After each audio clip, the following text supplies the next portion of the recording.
আবার বাংলাদেশ আজ জিতে গিয়েছে। আমার ঢাবিয়ান তৌহিদ হৃদয় আজ রান পেয়েছে। আমার সাইফ হাসান আজ রান পেয়েছে। আমার লিটন দাস আজ মুলানিসা হয়েছে। আমার শামীম পাটোয়ারি একটা 4 মেরেছে। আজ কি খুশির দিন। শ্রীলঙ্কাকে নাজা নাজা দেখিয়ে আমরা জিতে গিয়েছি। এই দিন সারা বাংলার, এই দিন সমগ্র জাতির, এই দিন আমাদের দিন। সামনেই আসছে এশিয়া কাপ ফাইনাল। সেই দিন গর্জে উঠবে বাঘ, গর্জে উঠবে টাইগার, ধসে যাবে সবকিছু। আমাদের হাতেই টুর্নামেন্ট, আমাদের হাতেই ট্রফি।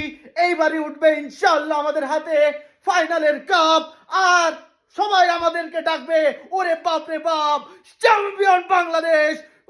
সারা পৃথিবী অবাক তাকিয়ে রয়, জ্বলে পুড়ে মুড়ে ছাড়কার। তবু মাথা আমার নয়, মাথা পাগলাই গেছে। আমরা জিতে গিয়েছি। এই ম্যাচ আমরা জিততে পারি 170 টেস্ট করে। That's the spirit. আমরাই